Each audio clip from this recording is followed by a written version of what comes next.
We'll go ahead and get started with our post-race press conference. We're now joined by our top finishing rookie in tonight's AAA Texas 500, Kyle Larson, driver the number 42 Target Chevrolet. A 7th place run for you tonight. Talk about your run, and then if you could, talk about the emotions out there and just the chaos that ensued in those last couple laps. What?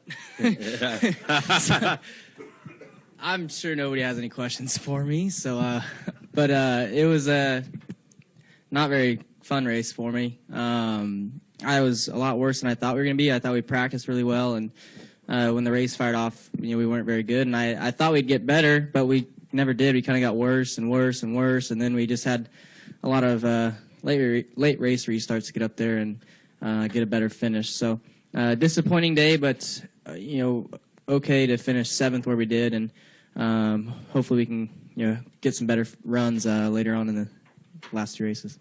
Sorry, I'm like trying to talk and watch this. Any questions for Kyle? Oh, George, couple. Hey, Kyle, George Diaz with the Orlando Sentinel. It's like you're looking at this. I mean, I unfortunately, obviously, you just missed the chase. But when you look at this and you look at this kind of frantic deal that's going on every week, what kind of comes through your head in terms of the new format and how it's playing out? It's obviously really intense, and those guys that are in this eliminator round are you're trying to get the best finish they can, and I don't know what happened with the 2 and the 24, but obviously pissed Brad or Jeff off, and so yeah, I mean we saw all the stuff going on at Charlotte and now here, so it just shows how intense this new format is, and it's definitely exciting for me, not being in the chase and being able to watch it, and I know the fans are got to be loving it. We're now joined by tonight's 2nd place finisher of the AAA Texas 500, Kevin Harvick, driver the number 4 Budweiser Chevrolet. His 2nd place finish is a career best for him at Texas Motor Speedway. Kevin, if you would talk about those last couple laps, and again, just the chaos that ensued there in those last laps.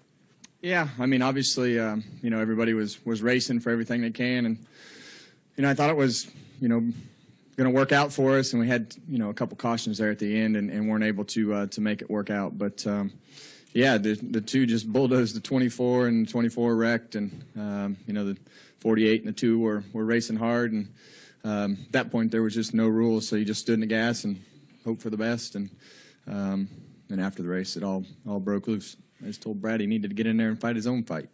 You're going to drive like that. You mentioned now it's all everyone's back in the hunt. Talk about that. Knowing a good solid run can get you into the championship. Yeah, that's the main thing. We had a solid night and got ourselves back in the championship running for what we need to do on the weekend. So, next week's going to be pretty crazy. So I'm looking forward to it. We'll go ahead and continue with questions, Drew. Kevin, Drew Davison with the Fort Worth Star-Telegram. Do you kind of feel for Jeff and what happened to him this week, just considering what happened to you last week?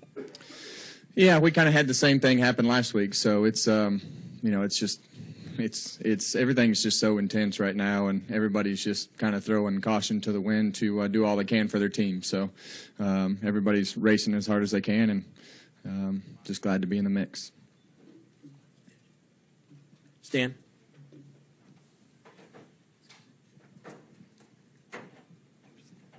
Stan Creekmore with CompetitionPlus.com.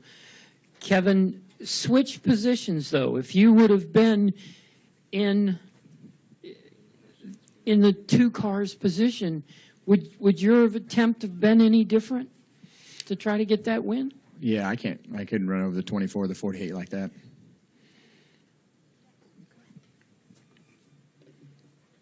One more. Tom. Kevin, Tom Jensen, FoxSports.com. Is the 2 out of control? Is he driving over his head and doing stuff he shouldn't be doing? No, I don't think so. I think he's just racing as hard as he can for his team, and he's trying to get all you can. But when it gets down to that type of racing, you got to those things are going to happen exactly like they happened after the race tonight. So,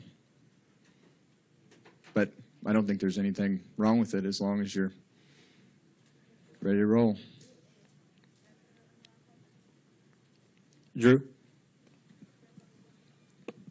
Kevin, obviously there's a lot of talk about you possibly retaliating on Kenseth this race. Kind of talk about your mindset going into that and kind of how you handled it throughout the race. I just raced. I thought my car was fast enough to, to win the race and be in contention. So, doing something crazy at that point in the race, and then I never saw him towards the end of the race. So it really wasn't our game plan to get into that situation any further than we needed to. It's like I said before the race. I know he didn't do it on purpose, but in the end, we still lost 33 points to the leader, and we got to race as hard as we can to try to get that back. Stan.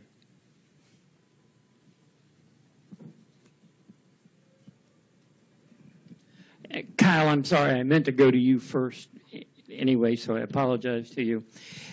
Did you simply get better with what you had to finish how you finished, or did the team finally figure out what it was that was holding you back? I don't know. We were off pretty much the whole race, and we got off really far there, the midpoint of the race, and lost a lap, and was able to get the lucky dog, and still wasn't good. After that for a few, or 75 to 100 laps, and then and we still really weren't even that good at the end. We just I think we had a little bit fresher tires on than some of the guys in front of us, and everybody leaves the top open, so I'll just go up there and be in clean air and get momentum. And there at the end, I would have liked to line up on the outside, but we did a decent job on the bottom and was able to get a couple spots and get to 7th. So, like I said, that was a little disappointing of a race because I thought we were going to have a really good car after practice, but just didn't shake out that way. Any additional questions? Right here.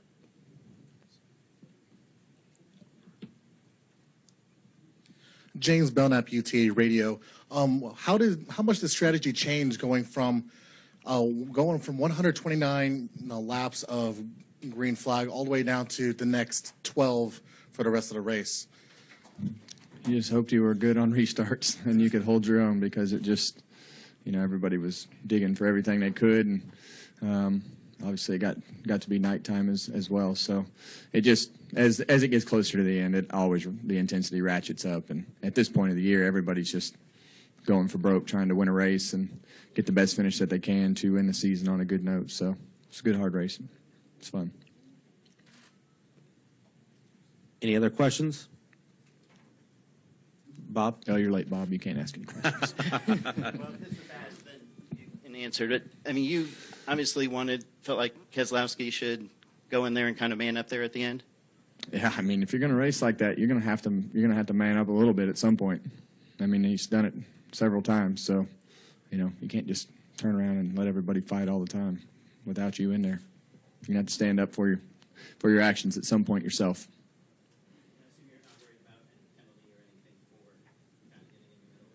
I didn't get in the middle of anything. I just turned him around and told him to go fight his own fight. Any other questions? Gentlemen, thank you very much.